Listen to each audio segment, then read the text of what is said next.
Hello and welcome to our module on ADHD, Attention Deficit Hyperactivity Disorder.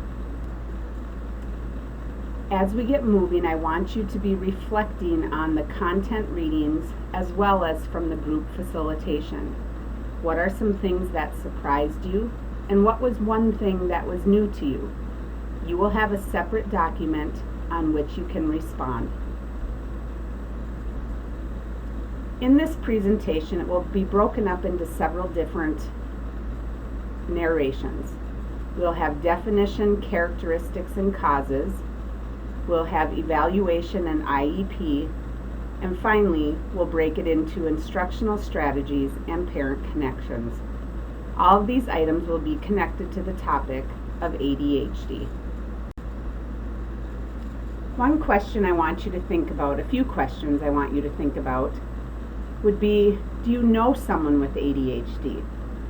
What characteristics do they outwardly display? And what is one gift this person has? Again, you will find a separate document on which you can respond. As we think about defining ADHD, we're going to think about the definition as it relates to other health impairments. And in the state of Minnesota, we say other health disabilities. We want to think about this definition because our students with ADHD would most often fall under this category. The Individuals with Disabilities Education Act says that a student with other health impairments has limited strength, vitality, or alertness, including a heightened alertness to environmental stimuli that results in limited alertness with respect to the educational environments. I want you to look at that closely and pay attention to the words that relate to attention deficit hyperactivity disorder.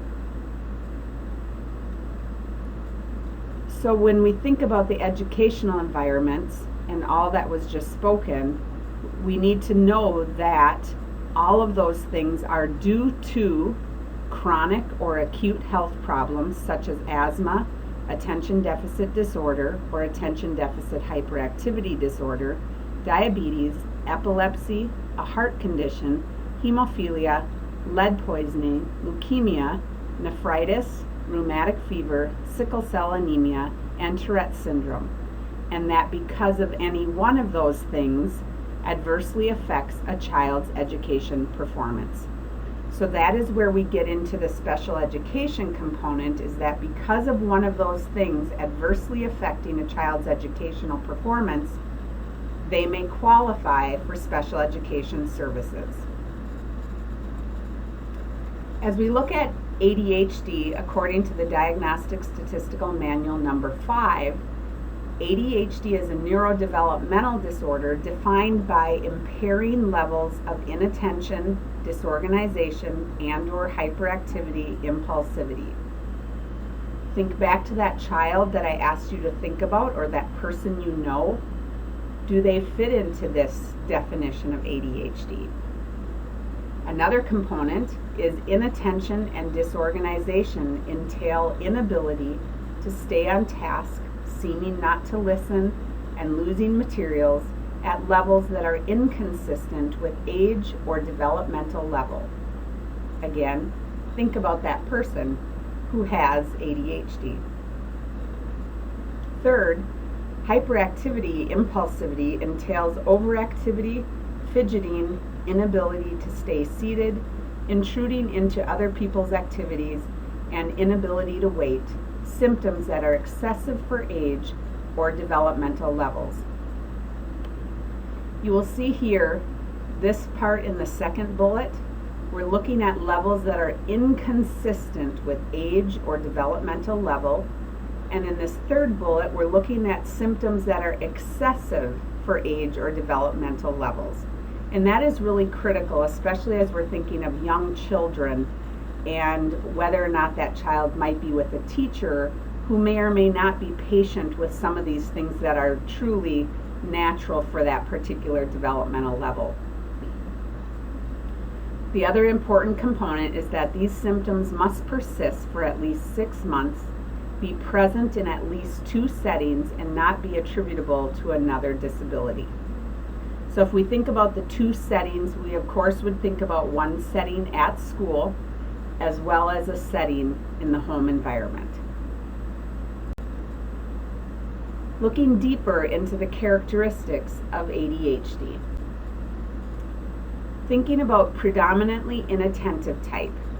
In order to qualify for ADHD, a student must exhibit 6 or more of the following: often fails to give close attention to detail, often has difficulty sustaining attention, often does not seem to listen when spoken to directly, often does not follow through on instructions or fails to finish activities, often has difficulty organizing tasks and activities, often avoids, dislikes, or is reluctant to engage in tasks that require sustained mental effort, often loses things necessary for tasks or activities, often is easily distracted by extraneous stimuli, often is forgetful in daily activities.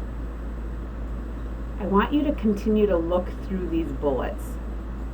Think about a student with ADHD. Think about the schedule of a school day. Think about the challenges a student with ADHD is going to have throughout their entire school day. You're going to have an opportunity to watch a video clip of a child with ADHD where you are going to identify which of these characteristics are displayed in this young girl. Predominantly hyperactive, impulsive type under ADHD. A student must exhibit 6 or more of these in order to qualify in this subcategory.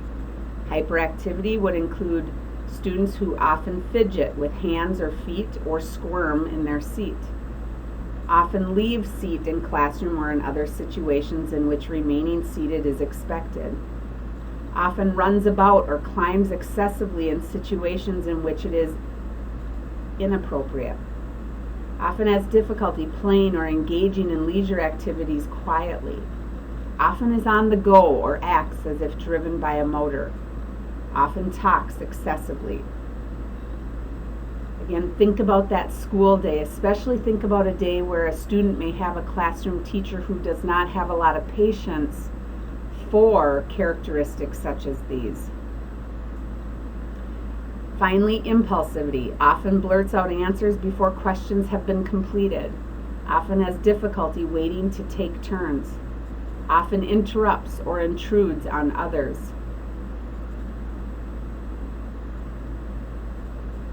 And then we have the combined type, where students who exhibit characteristics from both inattention and hyperactivity impulsivity.